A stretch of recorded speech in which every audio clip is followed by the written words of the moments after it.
सुनेत्रा पवारांना न सांगता पटेल आणि तटकरे मुख्यमंत्र्यांना भेटले। भेटीची सुनेत्रा पवार आणि पार्थ पवार यांना माहिती नव्हती।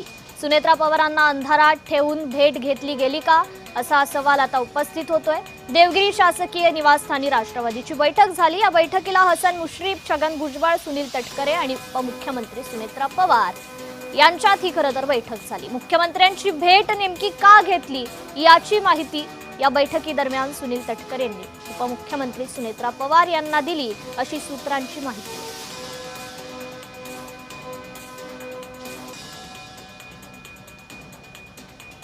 अधिक अपडेट घेऊयात आपल्या प्रतिनिधी भाग्यश्री प्रधान आचार्य यांच्याकडून।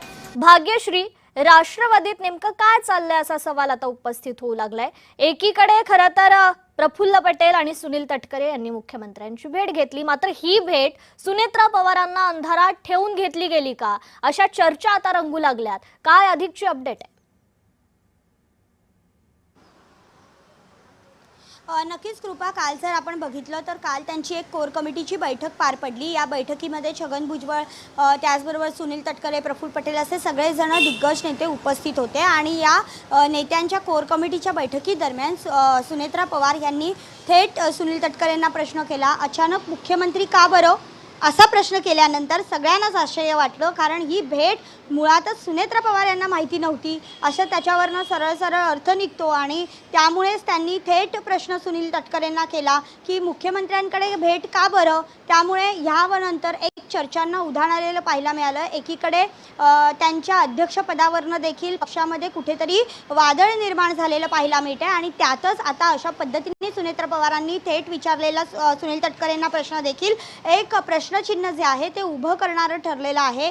त्याचबरोबर आपण बघतोय की दोन्ही राष्ट्रवादी एकत्र येणार का, शरद पवार पक्ष पुन्हा एनडीए मध्ये येणार का, या सगळ्या चर्चा सोबतच सुरू आहेत। त्यामुळे कुठेतरी एक त्यांना अंधारात ठेवून सगळ्या गोष्टी सुरू आहेत का, असा प्रश्न निर्माण झालेला पाहायला मिळतोय राजकीय वर्तुळात। बरं भाग्यश्री, जेव्हा सुनेत्रा पवार यांनी तटकरेंना प्रश्न केला की अचानक मुख्यमंत्री का, तर तेव्हा नेमकं सुनील तटकरेंनी यावर काय उत्तर दिलं, या संदर्भात काही माहिती?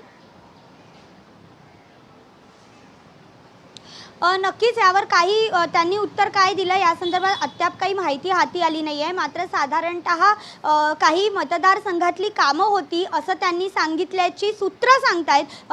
मात्र ही जी माहिती आहे ती सूत्रांची माहिती असली तरी किती कन्फर्म आहे, कारण यावर आपण बघितलंय की याआधी देखील अध्यक्षपदावरनं वादळ झालंय। सध्या एनडीए मध्ये शरद पवार पक्ष सामील होण्याच्या चर्चा सुरू आहेत। दुसरीकडे जयंत पाटील देखील त्या दिवशी मुख्यमंत्र्यांना भेटले होते। त्यामुळे या सगळ्या चर्चा ज्या आहेत त्या केवळ मतदारसंघातल्या कामासंदर्भात नक्कीच नसाव्या, असा तर्क-वितर्क देखील राजकीय वर्तुळात रंगलेला पाहायला मिळतोय। कृपा जी, निश्चितच भाग्यश्री, धन्यवाद आपण दिलेल्या या अपडेट संदर्भात।